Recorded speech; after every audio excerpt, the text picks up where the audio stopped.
Namaste. Welcome back to Mindful Serenity Yoga, or Waking Up in a Busy World. And I'm going to continue to attempt to answer questions from my trusty jar.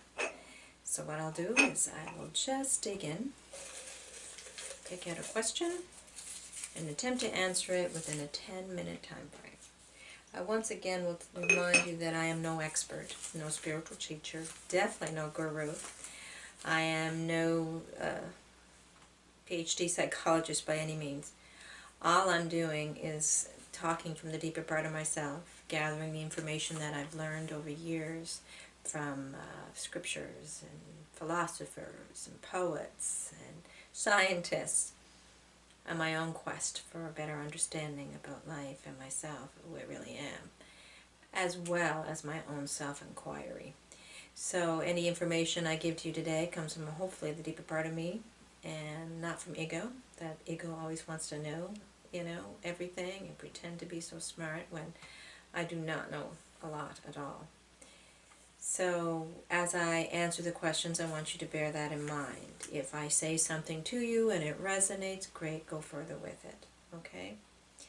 If it doesn't resonate, please, you do not have to listen anymore, okay? Go to the experts, go to someone else who has the answers.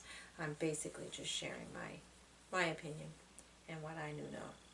So I'm going to read the question.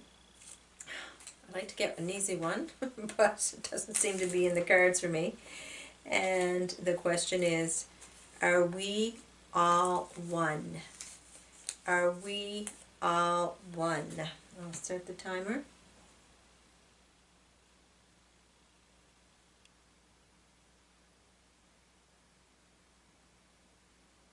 Can't see.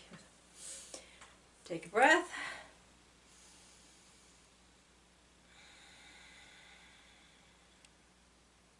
Are we all one?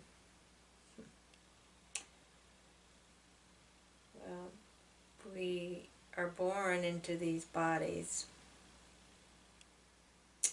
We develop our minds and our personalities, the roles we play as brother and sister, daughter or son, mother or father, aunt or uncle, nephew or niece, neighbor, friend, lover, partner, co-worker,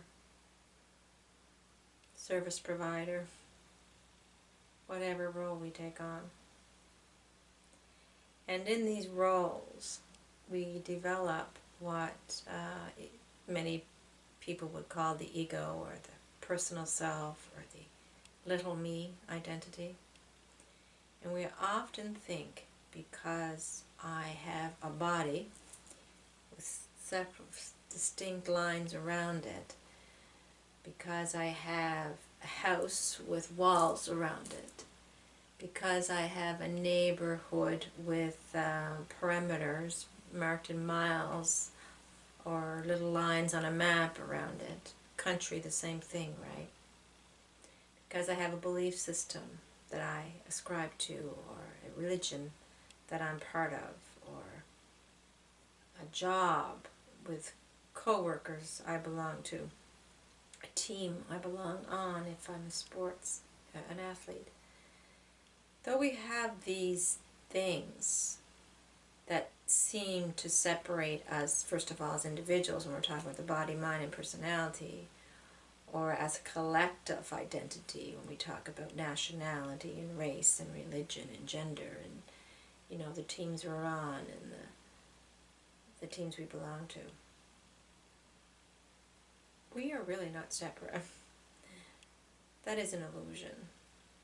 It really is. I mean, definitely we have a body and it has separate lines. My body line's different than the person's next to me. But the body is not who we are. We have different beliefs, different ideologies, come from different cultural backgrounds with different conditioning, different religious beliefs, for example. But those beliefs and those ideologies and the dogma we grew up with is not who we are either. So when the question asked, are we all one? Well, we're all on a mission, whether we know it or not, to get beyond these separate identities that we assume are us, to the deeper identity of who we are. And we may not know that we're on that mission. We may be so attached to this world of form, which is on this level of understanding and looking at objects and seeing them pass by and either wanting them or wanting to push them away. And when I talk about objects, it's anything that's in our field of consciousness or awareness right at the time.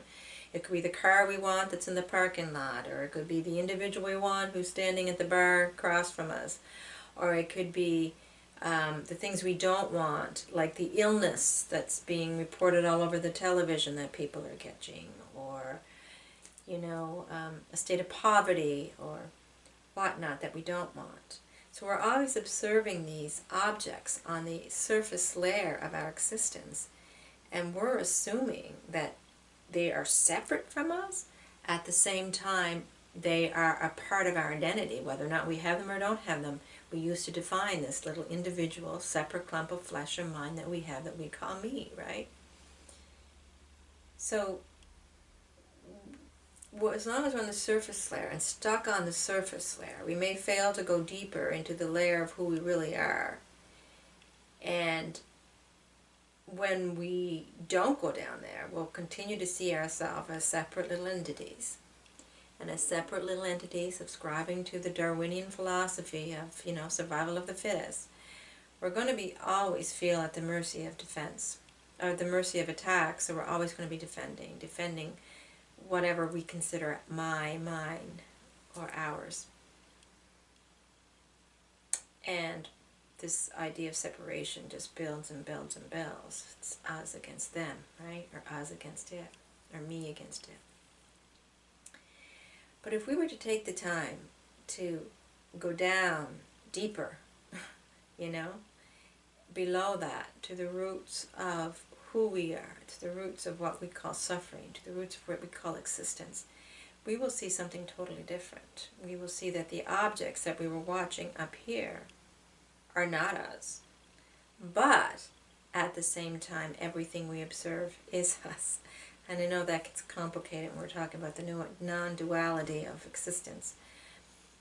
But let's just say that when we get down to that deep layer, we realize that this body does not separate me from the person next to me. Okay? This mind with these separate set of ideologies that I'm so attached to does not separate me from the individual next to me, or from the individual over there, or the group of people over there, or the group of beings, sentient, non-sentient, that exist around me in the world, the objects. There really is no separation, because there is only one field of ultimate awareness. One mind, some would call it. Joel S. Anderson referred to it as the universal subconscious mind that we're all a part of. The Hindus would refer to it as the one mind, the mind of Brahman, or the mind of God.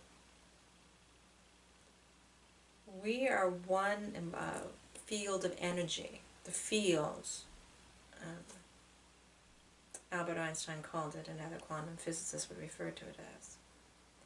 One energy, one mind, one essence that permeates all the molecules, every single molecule, atom, subatomic particle that exists in this world today.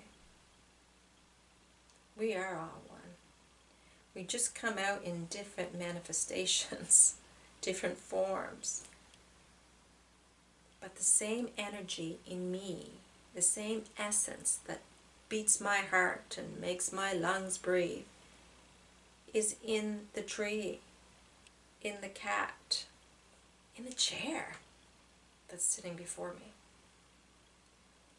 I like the way it's been described by several spiritual masters, Eckhart Tolle being one of many, that if we looked at looked at life as an ocean, each of us are a tiny ripple or a tiny wave on that ocean, seeming to have a separate crest and a separate trough on the outside. But that ripple, that wave, is actually just the ocean coming out in a different manifestation, right? And when we come into life form, we crest, we trough, we die. Another comes in, up and down, and is gone. Another wave, right? Constantly going like this. But that wave, for the time that it's cresting and troughing, is life. The same life energy in one wave. That ocean is in every single wave it creates. So we are just like that in this form, this mind, this body, a wave with the seemingly separate borderlines. But we're all ocean. And when we allow ourselves to get past our attachment on the superficial level, identifying with things we own and identifying personalities and the roles we play, and start going a little deeper to the ocean, we will see that we are all one. Just one life manifesting in a myriad of different ways. And when that wave is gone, it's just ocean again. We've experienced our life, done our 90 years, ups and downs and all arounds.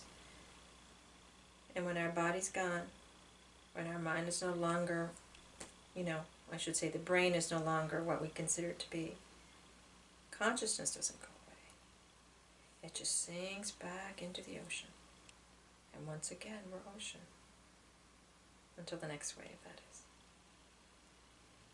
So, when I talk about this deep level of who we are, this field of ultimate awareness, this divine quality that exists in all of us, I'm talking about the one source for everything that is in all of us. We're all one, just in many different forms. Life, there's just one life, and it breathes through us all for a period of time. That's the way I see it, anyway.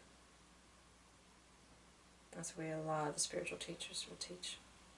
But we'll only understand that, I believe, is when we go deeper.